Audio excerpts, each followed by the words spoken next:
what I wanted to chat to you about today was really best practice around email. So there's lots of new technologies, lots of new methods, lots of new strategies around email, great advancements in technology, but is that the best way forward? What is the best way to make money, very simply, from email? So what I was going to share with you today was some advice from our customers. We went out and asked our customers, what are the simple things that you guys need to do well to make money and get a good return on investment?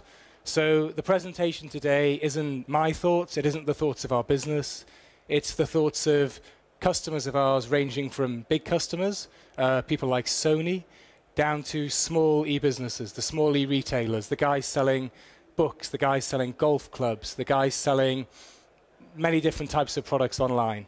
And what they came back to us and said was that there's a number of different things you need to focus on. Basically 5 key areas. The first thing they talked about was building a database. So building a good database, good clean data, building it organically, not buying lists. The second area was around segmenting. So once you have that database, what do you actually do with it? How do you segment that database to make use of it? The next area was engaging customers, creating a good experience. How do you get people, once you've sent them an email, to open an email? The next area they talked about was automation. And then finally, the area everyone always mentions, whoever you go see, they talk about deliverability. So how do you get email into inbox and ensure people open it? Which is the toughest thing to do, the toughest thing to do in our industry. So we look at database first. I think the key thing everyone told us was take every opportunity to grow your list. Don't buy data. Look at where you can pick data up, when people browse your website, when you're at trade shows, when people are in front of you in your store, recommendations from friends, all different ways. Every single contact point is valuable. And pick up as much data as you possibly can. The next thing was an incentive for sign-up. So the example here, a very simple example and a very simple way of getting people to sign up to your site. Give them an incentive, give them a voucher. Make sign-up easy. People don't want to spend a lot of time on your site to be able to get a newsletter back. They want to put basic information in.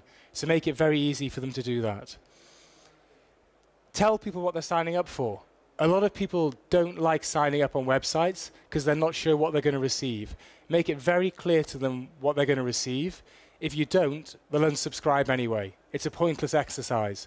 Always be truthful with people from the start. Finally, a lot of our clients were saying forward to a friend is very valuable. Give people the option in your email or your communications to forward it on to other people. It's the best way to build a network. The people who send a forward to a friend are generally your good consumers. They're your loyal customers. When they send it on to somebody else, they're likely to take their advice. Other things people talked about when it comes to building data, always give people the option to unsubscribe. It's very important. It's also the law as well. Your email has to contain an unsubscribe link. If it doesn't, consumers can come back and complain. Also, the ISPs can block your email as well. One thing people mentioned was get feedback. A lot of our clients have an unsubscribe link. You click on the unsubscribe. You don't want to receive email. It's great to know why. It's great to get feedback so you can improve your program going forward. So ask people. They may want to unsubscribe from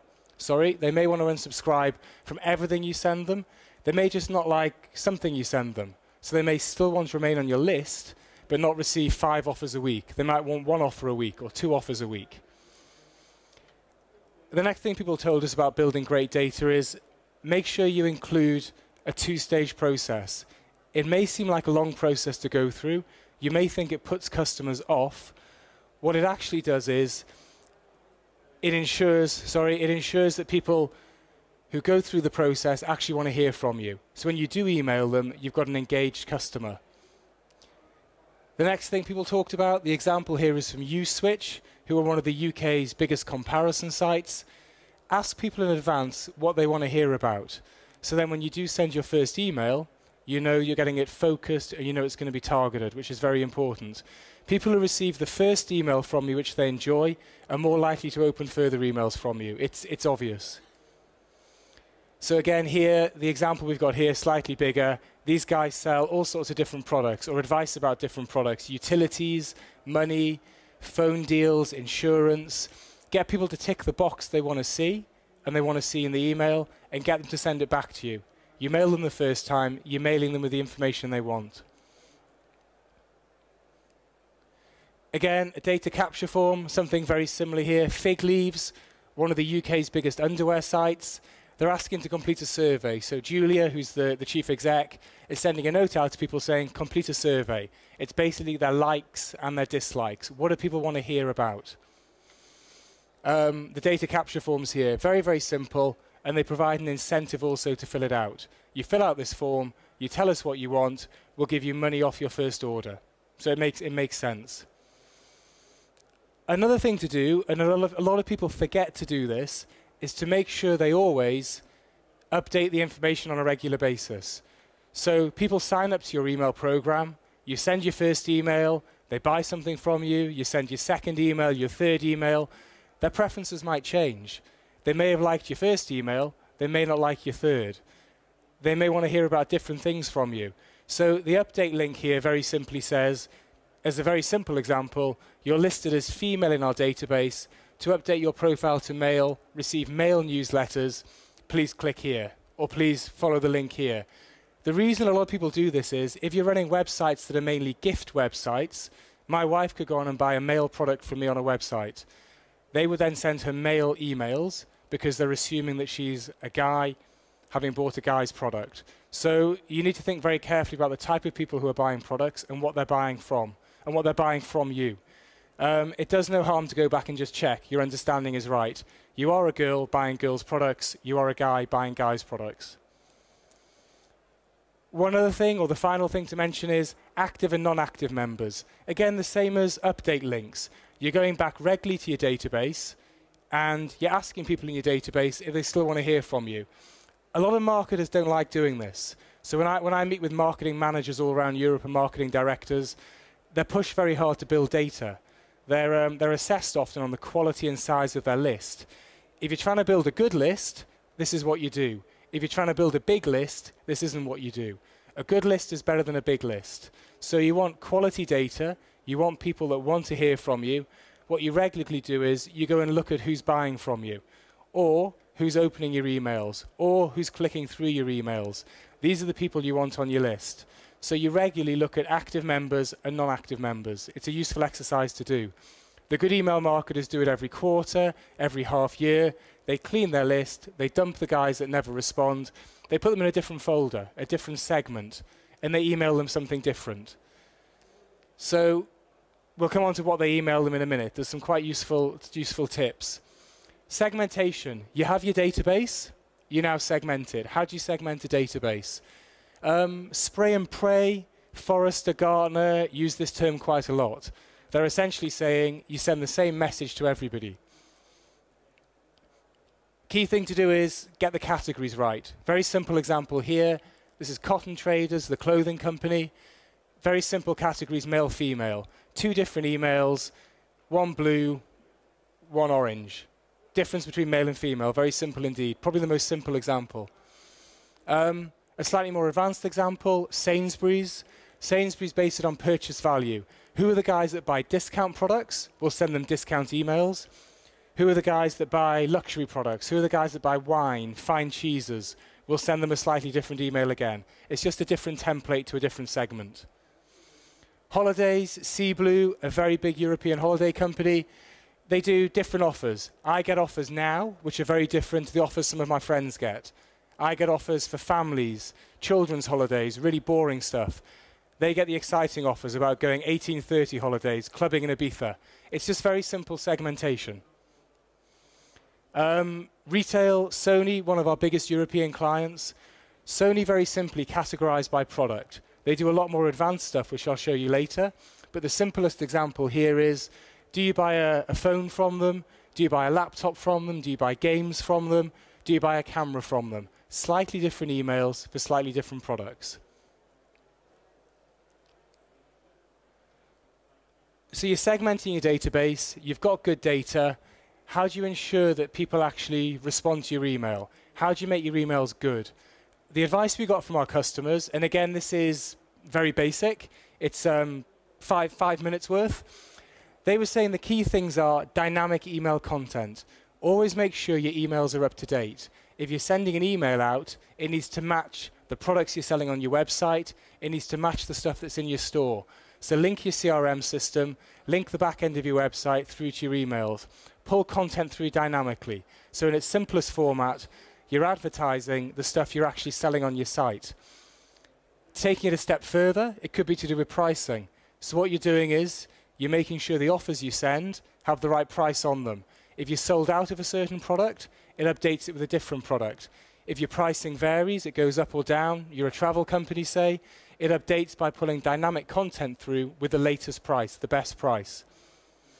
Personalizing email, sending the right email to the right person. Put a name on it, put details on it. How are you doing in Amsterdam today? Good morning in London. All stuff that shows your customer you understand a little bit about them. It's very important.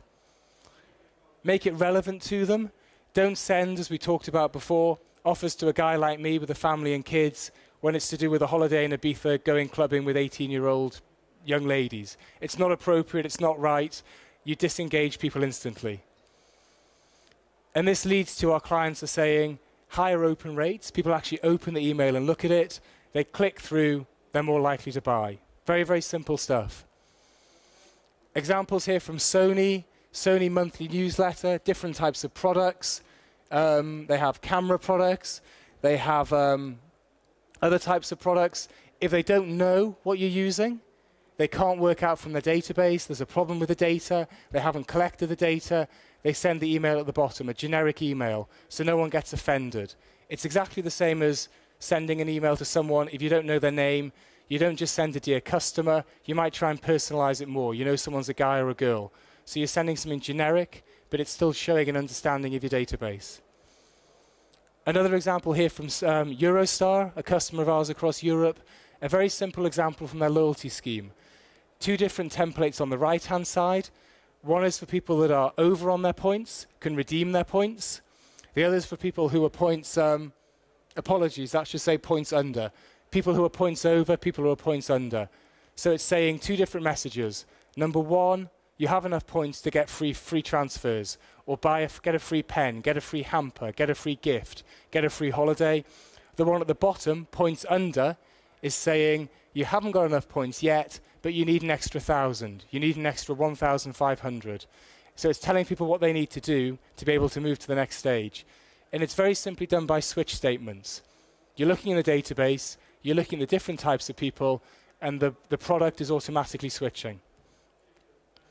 Again, the same example, holiday company, Hotel Connect, sending a standard template on the left. On the right-hand side, it's switching it depending on the holiday people have bought. Have they been to Amsterdam? Have they been to Budapest? The next area people talked to us about was automation. So automating your email programs. Why do you automate? Very simply, a lot of people now in marketing departments are telling us they're doing web, they're doing email, they're doing search engine optimization, they're now having to do social. A lot of email marketers are doing 2 or 3 other things. Very few businesses have one guy focused purely on email. So you need to cut down the amount of time you spend doing this stuff. It also means that if you leave it up to a technology program to do, it's generally going to be correct. If you have a guy sitting there at a desk trying to put stuff together, you often make mistakes. It's human error, it's natural. So let the technology do it. The other thing is it's very targeted and very relevant. It's pulling data from the database and it's sending the right message at the right time to your customers. It's also very proactive. So when I say the customer gets what they want when they want it, it's when it comes to renewals, when it comes to birthdays, when it comes to offers. The database is deciding what should be sent to them, not you. So very simple examples here, using triggers in your database. A product like ours will look at the database, it'll send a reactivation. It's saying, you haven't been gambling with Mecca Bingo. You haven't played bingo for a while. Hey, why don't you come back? So it's looking at people in the database who haven't played for a week, or a month, or 6 months, or a year, and it's sending them a message with an offer, and it does it automatically. Or it could be customer satisfaction, a very simple trigger saying, you bought a laptop from us at Sony, we hope you're enjoying your laptop, is there anything else we can do for you? A trigger that goes out a number of days after the laptop's been purchased. Again, no human involvement, it's done automatically. Time to lapse, this can be to do with insurance, it can be car insurance, it could be home insurance, it could be various different types of financial policies. It's basically saying, your renewal is coming up, please renew. Triggered reminders, a travel company is a very good example. You've booked a holiday with us, it's saying, we know you're going on holiday in a few days, here's a reminder, enjoy your stay. And then a further trigger, Hotel Connect again, we hope you enjoyed your holiday, welcome back, is there anything more we can do from you? So it's just a nice way of letting the customer see that you know what they've been doing and you're acknowledging it. It's very good customer care and customer service. When you put a number of triggers together, we've seen triggers here in isolation, the reflex in isolation, one message going out to say thank you for purchasing. When you put them together, what you get is what we call a life cycle. So very simply, the example here shows a welcome message on the left-hand side, followed by possibly a survey, a personalized newsletter, then promotions. At the bottom here, what we're seeing is what a lot of people do. They send an email, they send another email, they send a further email. Please buy from us, more offers, more offers. It's not the best way to do it. The best way to do it is engage with people gradually, and then when you get to number 5, timely upsells, that's when you start selling your product. By then, the customer knows your products, they've been using your product, they know your brand, they're used to the emails coming, and they understand them. An actual example of this is the Sony program. So the Sony program starts at day 0, goes to almost day 170. It's the way they work it. And through that program, they welcome the customer, they thank the customer, they go through a survey, and this is Sony Home Entertainment. They then send them special offers related to the products they bought, and so on. It's a program they build once. It applies to every single customer that joins. And when the customer decides or the customer takes an action, it can divert them in a different way. If a customer buys something again, it takes them into a different program or back to the start of the program. So it's very simply a set of triggers. You plan very carefully over here, 160, 170 days. You set it up once, and then it rolls. A very time-effective way to do email marketing. It takes the burden away from the email marketing team. The examples here, some of the emails, they all look the same, they've got the same branding. What they also do, which Sony do, which is very clever, is at the bottom they tell you what's coming next.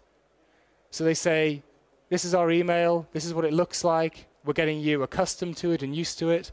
This is what we're going to send you next, coming soon. So it means when that email arrives, people rarely look forward to receiving email, it just doesn't happen, unless it's an incredible offer.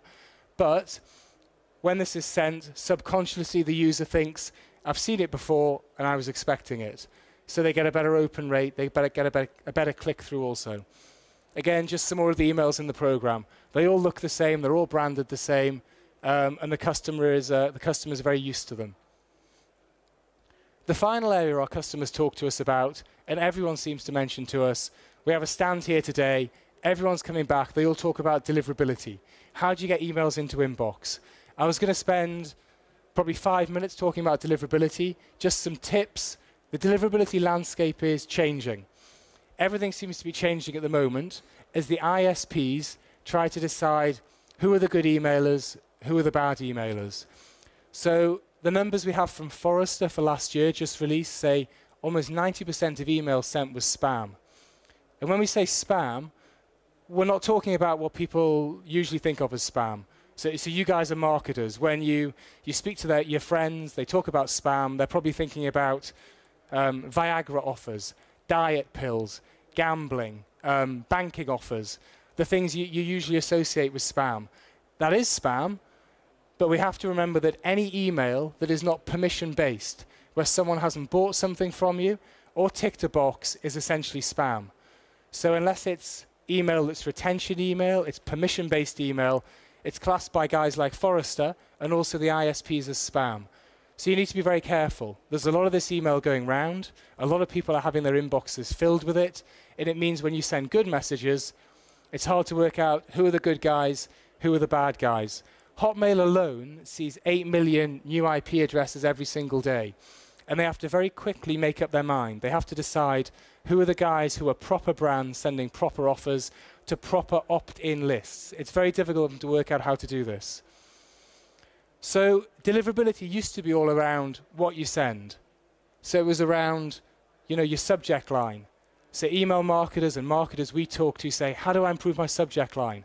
How do I get a better subject line so people open my email? How do I lay out my content? Do I need lots of images? Do I need lots of text? Do I get rid of things that say special offer? Do I get rid of the percentage, 50% off? That's part of it, but it's now only a very small part of it. So the way the ISPs work now is all around reputation. So they're building a reputation. What you send, the content of your message, your subject line, the layout of your message. So the difference or the proportion between images and text is very important. But there's lots of other things that are important as well. So the key things that are important are data, who you're sending to, probably the most important thing. If you're consistently sending to a list and the ISP sees you get complaints, or you get hard bounces, or you get soft bounces, or you get a very high number of unsubscribes, they know you're buying data. Or they know that you're getting data, you're not cleaning your data on a regular basis. And then your reputation drops. That's the first thing. The second thing is to do with volume. So you need to be sending messages in an amount that's controlled, throttling your email sends. If you appear on an ISP's radar and you send 1 million messages, they're going to be very cautious. If you then send 5 million messages the next week, they're probably still going to be cautious. If you send 5 or 6 the week after, they're probably thinking these guys are gradually building up a customer reputation, which is a good thing. Spammers send very high volumes of email in one go, 50, 60, 70 million messages, then they disappear. 3 months later, they send another 50 million messages. 6 months later, they send 100 million messages. So they have their way of working, and the ISPs know this.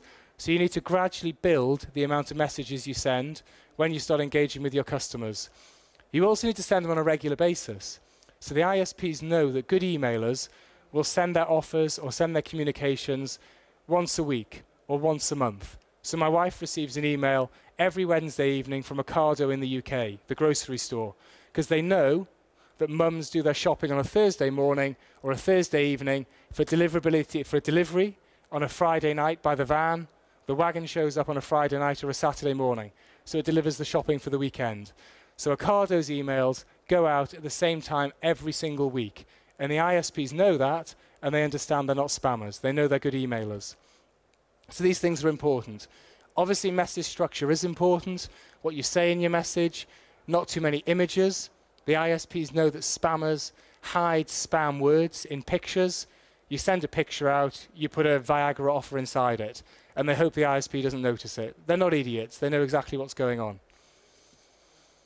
So very briefly then, data management. We talked about this a little bit before. Get rid of hard bounces after one attempt. Deal with complaints. It's pointless if people are complaining to ignore it. The ISPs just shut you down. They won't let you deliver email from that IP address if you don't fix your complaints. Manage your soft bounces, which basically means look at who you're sending to. Has their email address changed? Is their inbox full? Is there a problem with the server? On or unsubscribes. Someone clicks on an unsubscribe link, take them off your list. You all know how annoying it is. If you unsubscribe, you go through the process, you say you don't want to hear from someone, they email you the next week. It's a pain in the ass. You don't like it, your customers don't like it either. Don't mail old lists. Again, this goes back to what we talked about earlier, a little bit about sending update links. Make sure the people you're sending to, they want to hear from you.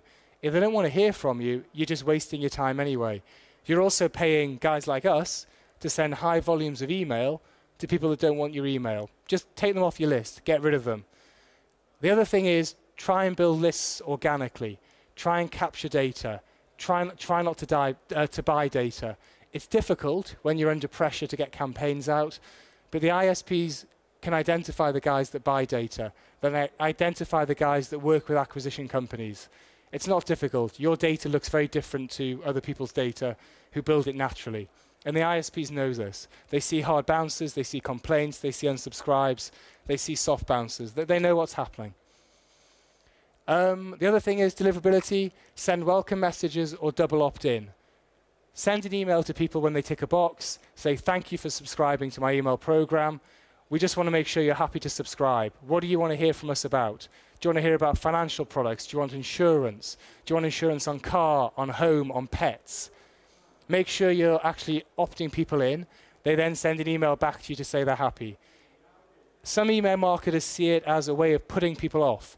They think it'll reduce the size of their list. All it means is you get a smaller list but a better quality list, which isn't a problem. We talked about this very briefly before. Consistency and frequency. Send at the same time, send regular volumes, send at regular intervals. Always use the same IP. If you move from one IP you're having problems with to another IP, the ISPs then have to rebuild a reputation for you. So you're starting again. It does you no use. It does you no good. So you're better off maintaining the same IP address, even if it has a bad reputation, and rebuilding that reputation. So get rid of the complaints, get rid of the hard bouncers, rebuild the reputation. The spammers jump from one IP address to another IP address to another one a week later, and the ISPs know this. Very quickly, last slide on deliverability. It's always very useful to test what you're sending out. If you're sending very high volumes of email, test different variables. Change the offers, change the subject line, change the pictures, change the images. What that then means is, you know before you send the email what's going to happen to that email. Who's going to open it? How's it going to look? Is it going to render properly? Will it show up on an iPhone? Will the images appear on BlackBerry? So built into our product, we've got a tool. Lots of other email service providers have this as well. It's from a company called ReturnPath, who are a partner of ours, who are a deliverability specialist. They're like, in the UK, you say a poacher and a gamekeeper. So they're people who work with guys like us and marketing people. They also work with the ISPs. So they advise the ISPs on how to stop spam getting to the end customer, the person with the Hotmail account. They also advise guys like us, about how to get email to the ISP. So they work on both sides, and they're trying to clean up the industry. And what they have here is a very simple tool. You create email marketing campaign, you segment your list, you match the two together. Before you press send, you run it through a live tool, which then sends a test to maybe 130, 140, 150 different ISPs globally, and it shows you very clearly how the email is going to look. It tells you very simply how it renders. It also tells you where your spam words are. It tells you how Hotmail will respond, how Gmail will respond. Will Yahoo let it through? It's a very quick way of doing it. So what email marketers did 5 years ago, they'd have 20 accounts. Before you send an email, you send a test to an account, you put your username and password in, you'd open up the account, you see how it tested in Hotmail. You may get a crappy result, you go back, you change something, you test again. It's a very painful and long way to do it. So this is a much simpler way of doing it. Again then, you send your campaign, you make your changes afterwards. You look at your results. Lots of email marketers send a huge volume of email, they don't check the results afterwards. They don't see what got through, they don't see where they had the problems. If you look at your problems, you can fix it next time round. You make the small changes every week when you send. So I guess, to summarize, our view as a business is we've got thousands of customers across Europe. Lots of them do some very, very sophisticated email marketing. They're very good at it. They get very good results from it. But I think the key things from our findings were, over the last few weeks when we pulled this presentation together, is that you can do advanced stuff. You can split your database in hundreds of ways. You can have a relational database. You can look at someone who bought this but didn't buy that, who's over 40, who's male, who has kids, who lives in London but doesn't live here. You can do all of this stuff, and it's very sexy and it's very advanced, but does it actually make you money? The key things people came back to us and said were, do the basics right. Good data, good segmentation, good offers, automation, deliverability. These are the things you need to be doing to make money from email.